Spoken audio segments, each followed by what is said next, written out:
Joho of Mombasa, whose VIP security we understand has been withdrawn, will be seeking to get the feedback from the governors here. Now to a bigger story, and that has to do with the doctors' strike. We understand there's a meeting today between the doctors' representatives and government, including the county governors, who are now the employers of these doctors. We have two governors with us here and the deputy governor for Nairobi. We understand the governors will be attending that meeting to probably try and resolve the stalemate. I don't know if you'll be attending the meeting as well, or no. Governor Kidero will be represented probably. Yeah, but will be represented. You will be represented in that meeting. Of course, what has happened before is that last week, while the president was still in Mombasa, the doctors' representatives were there. They went to State House Mombasa, where the government gave them an offer of an improved grading and improved salaries. Not exactly what the doctors wanted, but something nonetheless. And it was going to cost the government at least 4 billion shillings annually. Now remember that doctors are no longer employees of the central government. They're employed by county governments. Now the direct question to you, and let's start with Bwana Ukur Yatani, because you've not had a chance to speak, is do you even have that kind of money right now? If at all the doctors actually say, yes, we'll take the offer, can you pay them? Unfortunately, we'll not be in a position to pay them, because the budget cycles are already, we are almost towards the tail end of the budget cycle. And we have not made budgetary provision. So it will be very unlikely to handle it between now and next financial year. But what does that mean? Then while you're going for this meeting with the doctors, or do you have any offer for them? Actually, we are in a very difficult position because we employ about 80% of the doctors, and they don't have a union with us. They have a national union. Yes. We don't have a collective bargaining agreement with them as counties. But the national government proceeded to negotiate with them. But this was initially, the collective agreement was just about the beginning of the county governments. You're talking about the CBSI and the CBSI, yes. And then when the problem now came, the problem, came to the national attention. The national government proceeded to negotiate with the doctors without the primary employer, because the primary employer is the county. So doctors from Makueni have not come to me as a governor and told me that we need a salary increase, or there are many issues that we should, and that's for all counties. So in a way, the county governments are being introduced into this matter for the first time today.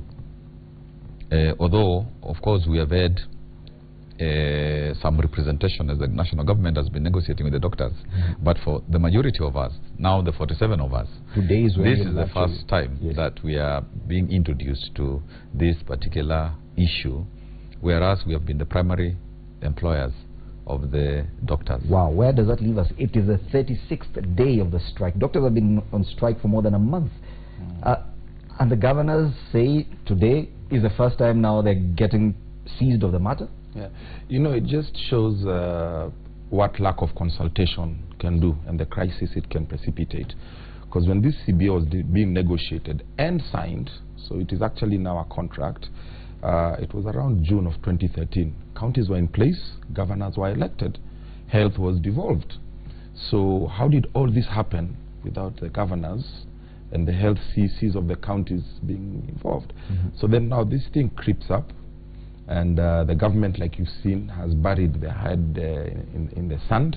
Doctors have been on strike, citizens are suffering, others are dying, and now is just when the governors are being told, okay, now come in, these are your employees, let's see what we can do together. So I think there's been a lost opportunity in which the national government and the county governments could have been working together, because like we say, we are distinct, but we are interdependent. And that interdependence has not been, that opportunity has not been taken properly. But I'll give you an example. About 3 or 4 months ago, the doctors in Nairobi went on strike. And because they were going on strike because of their promotions, some of them their working conditions, things that the county could have handled easily. we sat down, and within a few days we'd agreed with the doctors what we could do now, what we could do later, and they went back to work. It didn't take 36 days. So it just shows that somebody somewhere at the national level is not interested. Yes. And that's what we need to fix. Yes. Now, of course, the CBA is problematic because you say it was negotiated by the national government, not the county governments. Now, last week we see the president again inviting the union leaders to State House. Were you present at that meeting? Were the governors represented at this meeting at State House where the offer, this offer that's worth 4 billion shillings annually was put on the table? Were you represented in that meeting? Unfortunately, this matter is really discussed outside the main stakeholder at all levels, and I'm really not aware that the governors or the representative council, I mean the subcommittee on health, were represented at the Mombasa State House meeting.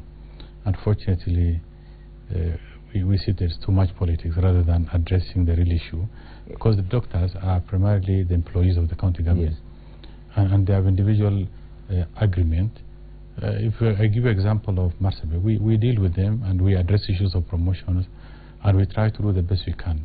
But now a matter is introduced at a high level to now to recentralize again. To bring all the doctors under one umbrella, when these are individual employees of the various counties.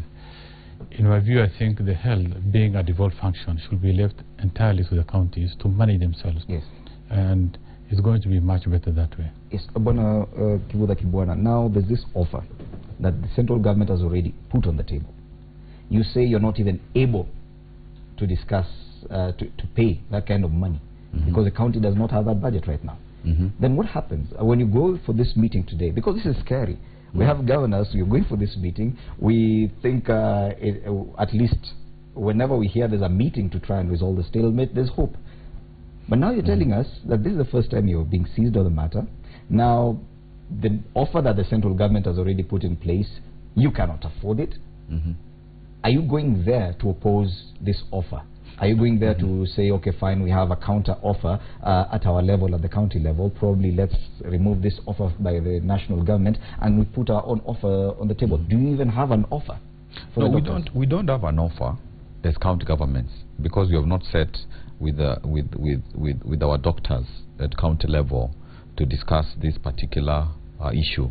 And I think the reason why they went to the national government was because they had made the agreement with the national government. That is why they were insisting that they need to negotiate with the national government. As my colleague has explained, we don't have the money in the budget ourselves. So if there's an agreement, that money can only come from the national government. We have been represented in some of the negotiations. We must say that because we don't want to say untruth.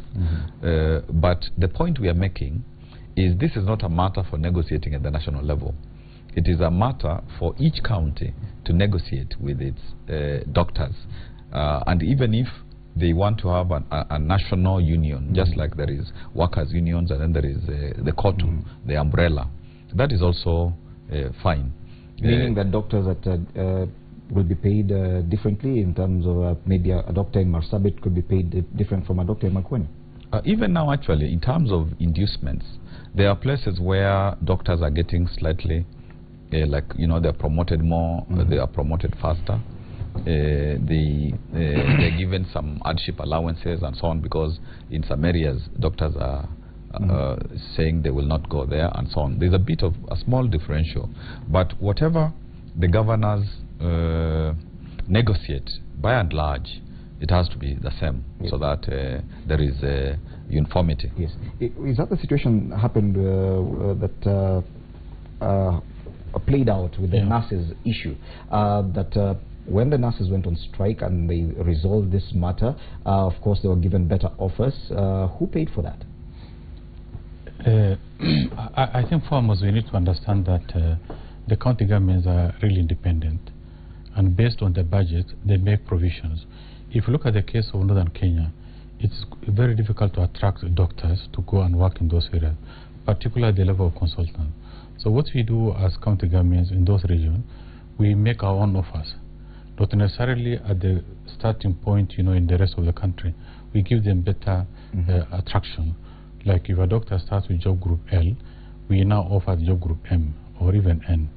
And through that, we've been able to attract doctors. That means that we are paying more, and we are even willing to pay more. But back to your question, it's very difficult, for health to be handled as one unitary that it used to be.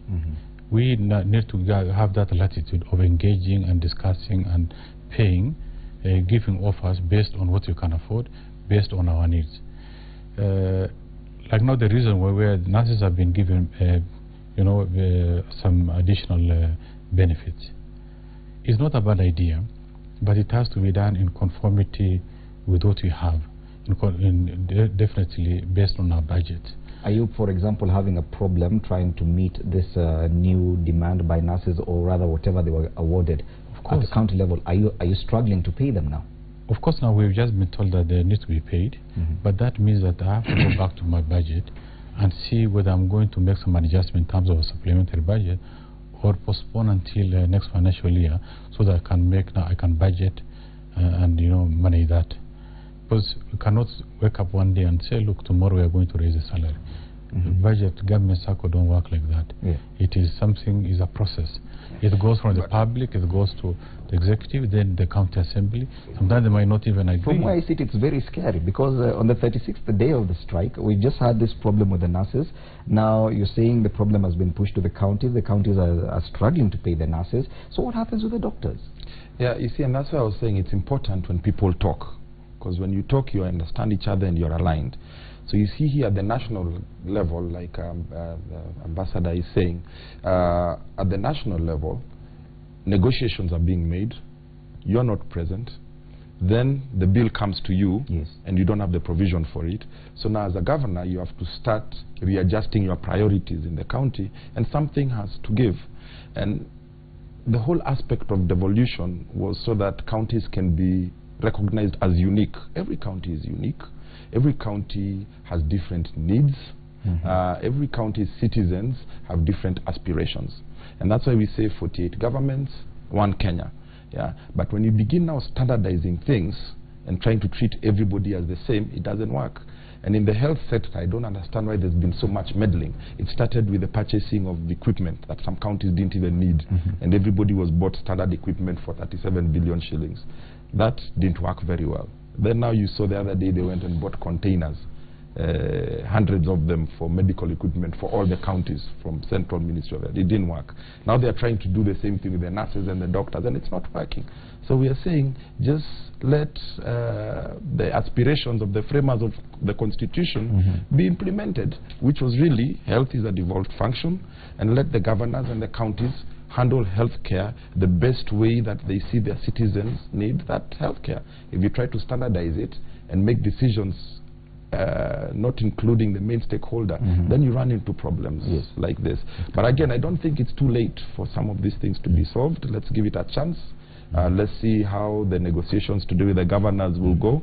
And I believe that we should be aligned so that we stop this thing immediately. It was late last month. It was already too late. But maybe the point needs to be made that if at this point there is an agreement that is agreed by the doctors and there is consensus, the national government, the realistic thing is for the national government to provide those funds, because when we were given monies for the financial year, there was no provision for that kind of salary hike.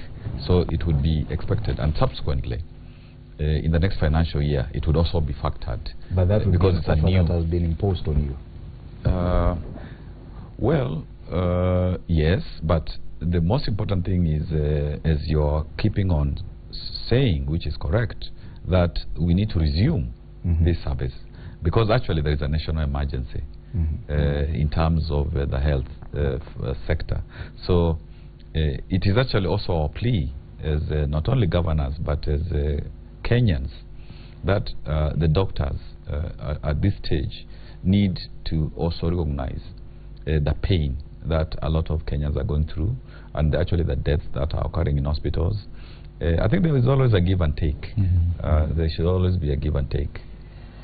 You saw yesterday the President Uhuru's spokesman, Manoa Esipisu, say that the CBA is illegal. So, I mean, how do you sit down, negotiate, and sign a contract document that you later on also disown? So we also need to be fair to the doctors. And Professor Kibwana has a good point that doctors also provide a humanitarian service.